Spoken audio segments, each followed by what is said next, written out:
Hi, ఎలా ఉన్నారు? I hope అందరు బాగున్నారు అనుకుంటున్నాను. Welcome to VKR world Telugu. Be with you ఇది 2018లో వచ్చిన కొరియన్ సినిమా. ఇలాంటి స్టోరీని మీరు ఇంతకుముందు అస్సలు చూసి ఉండరు. చాలా బాగుంటుంది సినిమా. వీడియో లాస్ట్ వరకు చూడండి. అలాగే వీడియో నచ్చితే లైక్ చేయండి, ఛానల్ని సబ్స్క్రైబ్ చేసుకోండి. మరి ఇంకెందుకు ఆలస్యం, రండి సినిమా చూద్దాం. స్టార్టింగ్లోనే యువి అనే పిల్లాడు కనిపిస్తాడు. తను ఒక బుక్లో కథని చదువుతూ ఉంటాడు. ఆ కథలో భూమికి ఆకాశానికి మధ్య ఇంకో ప్రపంచం ఉంది మేఘాలపై అన్నట్టు చూపిస్తారు. మనుషులు ఎవరైనా చనిపోతే మనం గుర్తు చేసుకునే వరకు వాళ్ళు ఆ మేఘాలపైనే ఉంటారు. అప్పుడే ఒక పెంగ్విన్ కనిపిస్తుంది మనకి. అది మేఘాలపై ఉండి కింద ఉన్న తన బిడ్డని చూస్తూ ఏడుస్తూ ఉంటుంది. తన దగ్గరికి వెళ్ళాలి అనుకుంటుంది. అలాగే వర్షాకాలం రాగానే మేఘాలపై నుంచి భూమిపైకి ట్రైన్ వస్తూ ఉంటుంది. దాంట్లో ఆ తల్లి పెంగ్విన్ ఆ బిడ్డని కలవడానికి కిందకి వస్తుంది. అలా వర్షాకాలం పోయే వరకు తన బిడ్డ దగ్గరే ఉండి తన బిడ్డతో హ్యాపీగా చూసుకుంటుంది. వర్షాకాలం పూర్తవగానే మళ్ళీ ఆ తల్లి పెంగ్విన్ వెళ్ళిపోతుంది. ఇప్పుడు ఆ తల్లి పెంగ్విన్, పిల్ల పెంగ్విన్ చాలా సంతోషంగా ఉంటాయి. ఈ కథని మొత్తం చదివిన యువి ఆ కథ మొత్తం నిజమని అనుకుంటాడు. యువి వాళ్ళ అమ్మ కూడా చనిపోయి ఉంటుంది. ఇంటికి వచ్చిన వాళ్ళందరూ మాట్లాడుకుంటూ ఉంటారు. యువి పుట్టగానే వాళ్ళ అమ్మ ఆరోగ్యం పాడైంది, తను ఇంకా బాధపడుతూ చనిపోయింది అంటారు. అదంతా విన్న యువి అనుకుంటాడు తన వల్లే వాళ్ళ అమ్మ చనిపోయింది అని. అలా రోజులు గడుస్తూ ఉంటాయి. 1 సంవత్సరం అవుతుంది.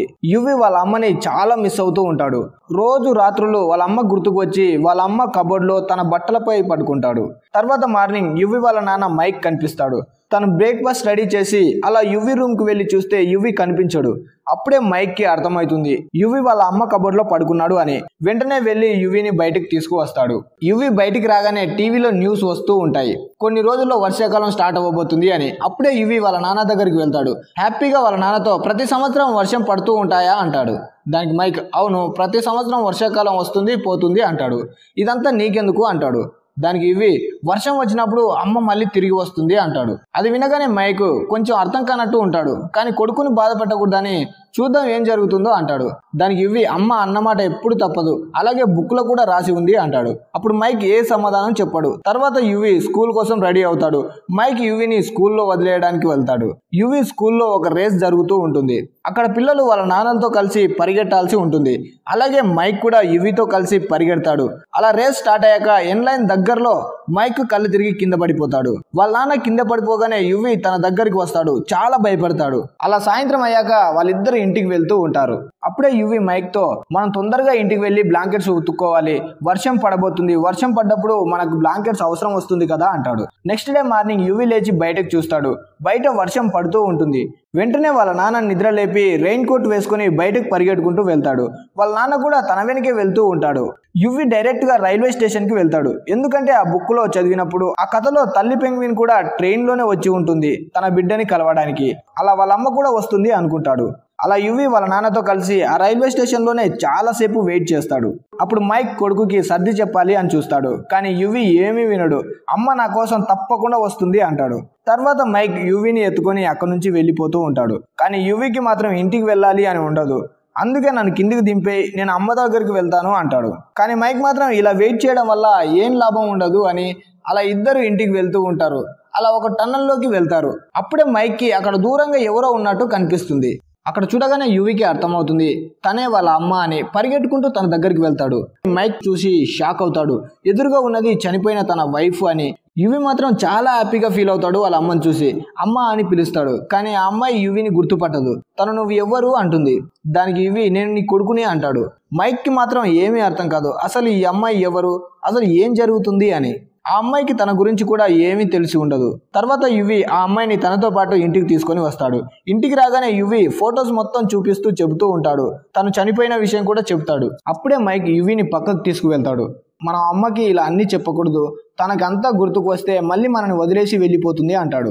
యువి వాళ్ళ నాన్న చెప్పింది అర్థం చేసుకుంటాడు. తర్వాత ఇద్దరు కలిసి హేజిన్ దగ్గరికి వెళ్ళి, తనకి హెల్త్ బాగోలేదు అని, కానీ నీకు ఇప్పుడిప్పుడే బాగవుతుంది, దాగుడు మూతలు ఆడుకోవడానికి రైల్వే ట్రాక్ దగ్గరికి వెళ్ళాము, అక్కడికి వెళ్ళాక నువ్వు సడన్గా కళ్ళు తిరిగి పడిపోయావు, నువ్వు అంతా మర్చిపోయావు అని చెప్తారు.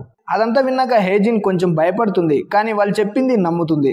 తర్వాత రోజు మైక్ యువిని స్కూల్లో వదలడానికి వెళ్తాడు. అలా వదిలి వెళ్ళగానే మళ్ళీ యువి ఇంటికి వచ్చేస్తాడు. వాళ్ళ అమ్మతో ఈరోజు టీచర్స్ రాలేదు అని చెప్తాడు. యువికి వాళ్ళ అమ్మతో కలిసి ఉండాలని ఉంటుంది. ఎందుకంటే సంవత్సరం నుంచి వాళ్ళ అమ్మ కోసం వెయిట్ చేస్తూ ఉన్నాడు కాబట్టి. అలా వాళ్ళ అమ్మతో కలిసి చాలా హ్యాపీగా ఉంటాడు. రోజు మొత్తం ఇద్దరు కలిసి ఆడుకుంటూ ఉంటారు. సాయంత్రం మైక్ ఇంటికి వస్తాడు. అలా రాత్రికి అందరూ ఫుడ్ తింటూ ఉంటారు. కానీ యువి మాత్రం తినడు. అమ్మ చేసిన ఫుడ్ మాత్రమే తింటాను అంటాడు. అది విని హేజిన్ ఫుడ్ చేస్తూ ఉంటుంది. కానీ తనకి ఏమీ గుర్తు ఉండదు రైస్ ఎలా చేయాలో అని. అందుకే పొయ్యిపై పెనం పెట్టి ఆయిల్ పోస్తుంది. దాంట్లో ఏదో వేస్తుంది. దాంతో ఆయిల్ వేడవగానే అందులోంచి అవి బయటికి వస్తూ ఉంటాయి. అప్పుడే మైక్ తింగర్దేదో చేసిందని హేజిన్కి అవి తగలకుండా అడ్డుగా ఉంటాడు. దాంతో మనోడికి వీపు మోత మోగుతుంది. తర్వాత హేజిన్ గాయాలకి ఆయింట్మెంట్ పూస్తూ ఉంటుంది. అప్పుడే హేజిన్ మైక్తో, నేను నీ గురించి బాబు గురించి అంతా తెలుసుకోవాలి అనుకుంటున్నాను. మన ఇద్దరం ఎలా కలిసాం, పెళ్లి ఎలా అయ్యింది మొత్తం తెలుసుకోవాలి అనుకుంటున్నాను అంటుంది. తర్వాత మైక్ వాళ్ళ స్టోరీని చెబుతూ ఉంటాడు. అలా స్టోరీ ఫ్లాష్ బ్యాక్కి వెళ్తుంది. ఇప్పుడు మనకి వయసులో ఉన్న మైక్, హేజిన్ కనిపిస్తారు. ఇద్దరు ఒకే స్కూల్లో చదువుతూ ఉంటారు. మైక్ హేజిన్ని చాలా ఇష్టపడతాడు. కానీ ఎప్పుడు ఆ విషయం తనకు చెప్పడు. అలా స్కూల్ కూడా పూర్తయిపోతుంది. హేజిన్ వేరే ఊరు వెళ్ళిపోతుంది. తర్వాత నుంచి మైక్ తనకి చాలా సార్లు కాల్ చేయాలని చూస్తాడు. కానీ ఎప్పుడు తనతో మాట్లాడాడు. కానీ చివరికి ఒకరోజు హేజిన్తో మాట్లాడతాడు. అలా ఇద్దరు కలుస్తారు. ఇద్దరి మధ్య ప్రేమ కూడా పుడుతుంది. మైక్ మంచి స్విమ్మర్ అయి ఉంటాడు. అలా స్విమ్మింగ్ పోటీల్లో నేషనల్ కూడా వెళ్తాడు. కానీ అదే రోజు తను కింద పడిపోతాడు. అప్పుడే డాక్టర్ తనకు చెప్తాడు, నీ బుర్రలో ప్రాబ్లం ఉంది. అందుకే నువ్వు నీ హార్మోన్స్ని కంట్రోల్ చేయలేకపోతున్నావు. ఎక్కువ ప్రెషర్ తీసుకుంటే ఇలాగే అవుతుంది. నువ్వు చనిపోయే అవకాశం కూడా ఉంటుంది అని చెప్తాడు. అలా తన ప్రాబ్లం గురించి తెలియగానే మైక్ హేజిన్తో బ్రేకప్ చేసుకుంటాడు. తన వల్ల హేజిన్ బాధపడకూడదు అని. అలా బ్రేకప్ చేసుకోగానే హేజిన్కి మాత్రం ఏమీ అర్థం కాదు ఎందుకు బ్రేకప్ చేసుకున్నాడు అని. అలా ఇద్దరు 1 సంవత్సరం వరకు దూరంగానే ఉంటారు. కానీ మైక్ హేజిన్ని మర్చిపోలేకపోతాడు. తను ఎక్కడైతే ఉంటుందో అక్కడికి వెళ్ళి తనతో చివరిసారిగా మాట్లాడాలి, చూడాలి అనుకుంటాడు. అలా తనను కలవడానికి వెళ్తాడు. కానీ అప్పుడే ఒక కుర్రాడు వచ్చి హేజిన్ని తీసుకుని వెళ్ళిపోతూ ఉంటాడు. అది చూసిన మైక్ హేజిన్ తనని పూర్తిగా మర్చిపోయింది అనుకొని అక్కడి నుంచి వెళ్ళిపోతూ ఉంటాడు. అలా కొన్ని నెలల తర్వాత మైక్కి హేజిన్ నుంచి కాల్ వస్తుంది. తను మైక్ని కలవాలి అనుకుంటుంది. అలా ఇద్దరూ కలుస్తారు. మైక్ని చూడగానే హేజిన్ తనని హక్ చేసుకుంటుంది. ఇది బాగా గుర్తుపెట్టుకోండి, సినిమాలో ఇదే మెయిన్ పాయింట్. అలా హేజిన్ మైక్ని హక్ చేసుకుని, నీ హెల్త్ ప్రాబ్లం నాకు తెలుసు అని అంటుంది. తర్వాత ఇద్దరు మళ్ళీ ఒకటవుతారు. అలా మళ్ళీ స్టోరీ ప్రజెంట్కి వస్తుంది. ఇక్కడ మైక్, హేజిన్ ఇద్దరు కలిసి చాలా క్లోజ్గా ఉంటారు. తర్వాత మైక్ హేజిన్తో అంటాడు, నువ్వు నా కోసం నీ చదువుని వదిలేసావు. మీ అమ్మ నాన్నలకి పెళ్లి ఇష్టం లేకపోయినా వాళ్ళని కూడా ఎదిరించి నన్ను పెళ్లి చేసుకున్నావు. మన పెళ్ళైన సంవత్సరం తర్వాత లైఫ్లోకి యువి వచ్చాడు అంటాడు. అది విన్నాక హేజిన్ చాలా ఎమోషనల్గా ఫీల్ అవుతుంది. ఇక తర్వాత నుంచి ఇంట్లో ముగ్గురు చాలా హ్యాపీగా ఉంటారు. కలిసి బ్రేక్ఫాస్ట్ చేస్తూ ఉంటారు. అప్పుడే టీవీలో తొందరలో వర్షాకాలం వెళ్ళిపోతుంది అని చెప్తారు. అది వినగానే మైక్ టీవీని ఆఫ్ చేస్తాడు. ఎందుకంటే మైక్ కూడా నమ్ముతాడు వర్షాకాలం పోయింది అంటే తన వైఫ్ కూడా వెళ్ళిపోతుంది అని. తర్వాత హేజిన్ తన కొడుక్కి కిచెన్లో వంటలు నేర్పిస్తూ ఇంట్లో ఎలా ఉండాలి, తను లేకపోయినా తను ఎలా బతకాలి అని నేర్పిస్తూ ఉంటుంది. తర్వాత మైక్ నైట్కి తన ఫ్రెండ్తో కలిసి ఏ టన్నల్ దగ్గర అయితే హేజిన్ తిరిగి వచ్చిందో ఆ టన్నల్ను పూర్తిగా క్లోజ్ చేస్తాడు, మళ్ళీ తన వైఫ్ వెళ్ళిపోకుండా ఉండడానికి. తర్వాత రోజు మైక్ పనిలో ఉన్నప్పుడు తనకు ఒక కాల్ వస్తుంది. ఇంటి పక్క వాళ్ళు ఆ కాల్ చేసి ఉంటారు. వెంటనే మైక్ ఇంటికి వెళ్తాడు. పక్కింటి ఆమె మైక్తో, నీ కొడుకు మా కార్కి రోజు వచ్చి సోప్ రాసి నాశనం చేస్తున్నాడు కార్ని అని చెప్తుంది. మైక్ యువితో ఎందుకు ఇలా చేస్తున్నావు అని అడుగుతాడు. కానీ అక్కడ యువి ఏమీ చెప్పడు. తర్వాత ఇద్దరు బయట వెళ్తున్నప్పుడు యువి వాళ్ళ నాన్నతో అంటాడు, తన ఫ్రెండ్ చెప్పాడు వాళ్ళ కారుని వాష్ చేసిన ప్రతిరోజు తప్పకుండా వర్షం పడుతుంది అని.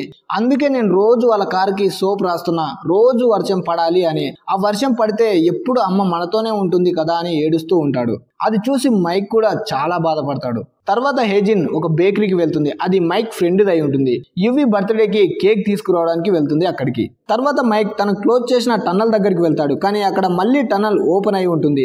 అది చూసి మైక్ చాలా ఫీల్ అవుతాడు.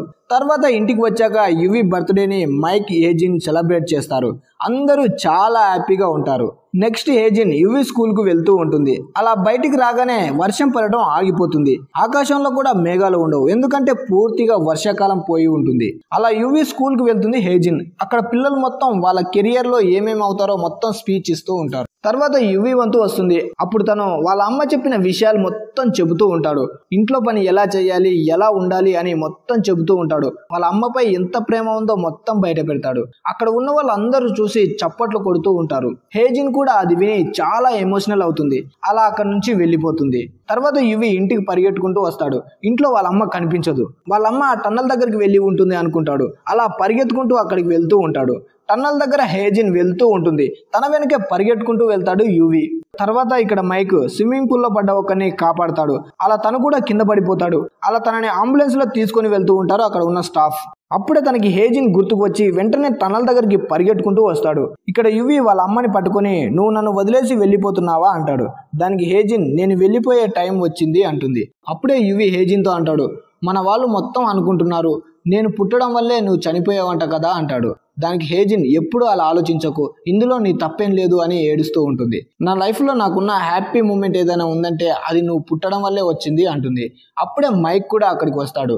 లాస్ట్ సారిగా తన వైఫ్ని చూస్తాడు. తర్వాత అక్కడి నుంచి వెళ్ళిపోతుంది హేజిన్. ఇక తర్వాత నుంచి మైక్ యువి మళ్ళీ నార్మల్ జీవితం అయిపోతుంది. అలా సాయంత్రం మైక్ ఇంటికి రాగానే తనకు ఒక కీ దొరుకుతుంది ఇంట్లో. దాని పక్కనే ఒక నోట్ కూడా రాసి ఉంటుంది. దాంట్లో స్టోర్ రూమ్లో నీ కోసం ఒకటి దాచిపెట్టాను అని రాసి ఉంటుంది. అలా మైక్ స్టోర్ రూమ్కి వెళ్తాడు. అక్కడ మైక్కి ఒక డైరీ కనిపిస్తుంది. అది హేజిన్ తన కోసం రాసి ఉంటుంది. అప్పుడు మైక్ ఆ డైరీ చదువుతూ ఉంటాడు. అందులో హేజిన్, నేను ఫస్ట్ నుంచే లవ్ చేస్తూ ఉన్నాను, కానీ ఆ విషయం నీకు చెప్పేదాన్ని కాదు. స్కూల్ అయిపోయాక వేరే ఊరు వెళ్ళాక నీకు కాల్ చేయడానికి చాలా ట్రై చేశాను. అలా ఒకరోజు నీకు కాల్ చేయాలి అనుకున్నాను. ఆ రోజే నువ్వే నాకు కాల్ చేశావు. అలా మన ఇద్దరం కలిసాము. కానీ ఒకరోజు నువ్వు నాకు లెటర్ ఇచ్చావు. అందులో సడన్గా నువ్వు మన ఇద్దరం బ్రేకప్ చేసుకుందాం అని చెప్పావు. అప్పుడు నాకు ఏమీ అర్థం కాలేదు. తర్వాత అర్థమైంది నీకు మెడికల్ ప్రాబ్లం ఉందని. కానీ ఆ బ్రేకప్తో నేను చాలా డిస్టర్బ్ అయ్యాను. చాలా నెలల తర్వాత నువ్వు నన్ను కలవడానికి వచ్చావు. అప్పుడు నా ఫ్రెండ్ కార్ తీసుకొని వచ్చి వర్షం పడడం వల్ల తను నాకు లిఫ్ట్ ఇచ్చాడు. అది చూసి నువ్వు అక్కడ నుంచి వెళ్ళిపోతున్నావు. కానీ కొంచెం ముందుకు వెళ్ళాక నేను నిన్ను చూశాను.